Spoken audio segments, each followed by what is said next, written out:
Hello there. Once again, it's Anton from Anton Bay.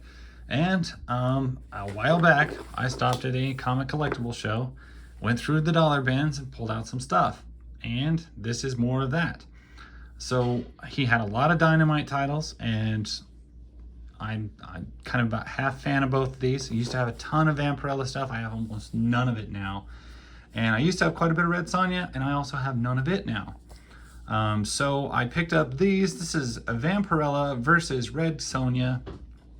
This is 1 through 4. I don't know how many of these there was. Man, this ad is on the back of a lot of these. That's kind of lame. But I mean, these are two characters that Dynamite does well and highlights often. So I just thought we'd kind of take a look at them. Right off the bat, the art inside doesn't really bother me. Sometimes it's good, sometimes it's bad. I've noticed this with Dynamite. They generally have fantastic, high-end, amazing artwork covers. But then they have like kind of mediocre to sometimes even just downright abysmal interior art.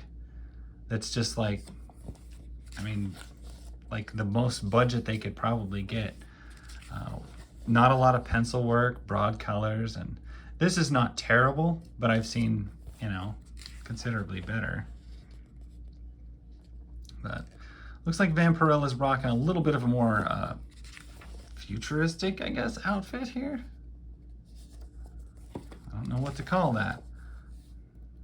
Looks like we're in more of a modern futuristic setting, since Sonja would be from definitely not a futuristic setting.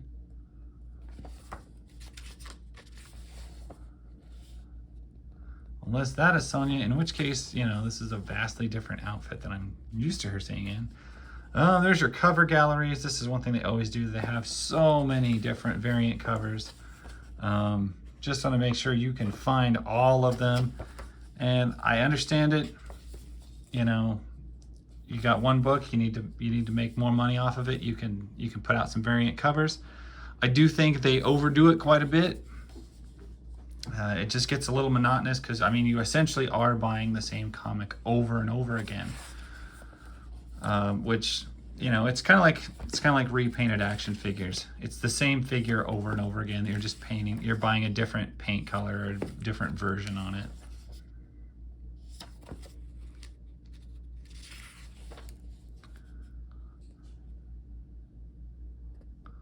Look and see if there's anybody here I recognize. Not really. And I'm trying to figure out if this is supposed to be Sonja. I mean, it's such a vast different look from what Sonja normally looks like. I'm sure it is. I'm sure that's her.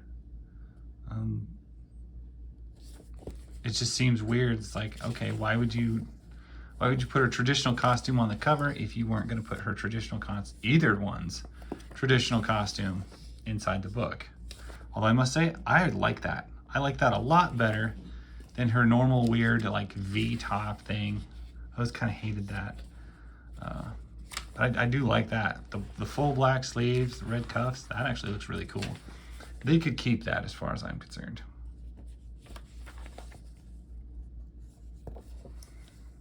Red Sonja, Hell Sonja. Siren's Gate, which I did a video on a while back. This is a weird thing. Vampirella Strikes, Cherish, which I'm not familiar with. Of course, your cover galleries. That is some pretty intense looking art. It looks like Lucy Lawless when you combine the two. Anyway, on to issue number 3. And yeah, see, this is the thing. Whenever you get into these variant covers, in order to make your covers like all different, they simply don't match the interior art. And, you know, would these sell as cool? Would they look as good if you were, you know, banking on the strength of your interior art? Probably not so much. And Sonja's new clothes are metal heart statement, blah, blah, blah, blah. I was just curious if they were explaining why she's wearing this strange outfit. It's totally not normal. There's the highly questionable new Vampirella, which I don't know how I feel about. Yeah, I do really, that is like a really good outfit design. Most of the time, if you're throwing on a bizarre extra outfit, I don't generally pop for it, but that Vampirella outfit is awesome. I just really like it. I think it classies up the character a lot. It gives her that cool white poppin' collar that she's known for. Those gold bands on the arms and the black sleeves, that is just a cool outfit. I mean, look at that. It's much better. I think it's much better than the original. It's less trashy looking, and I think it just looks good.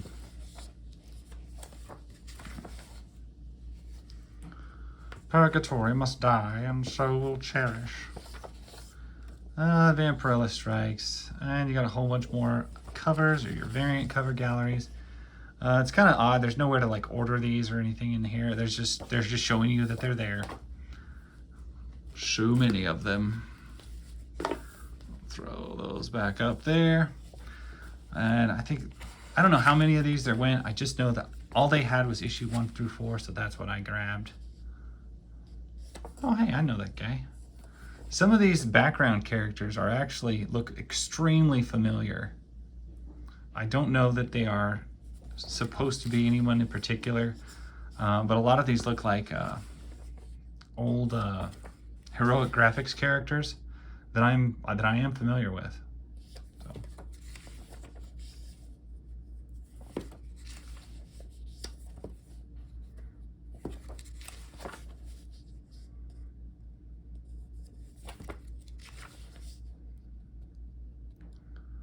Give me your device. Yeah, it's one thing. I'm not getting the cool pop of imagery from the interior that I would like to. Like, I keep thinking, and there's going to be some like amazing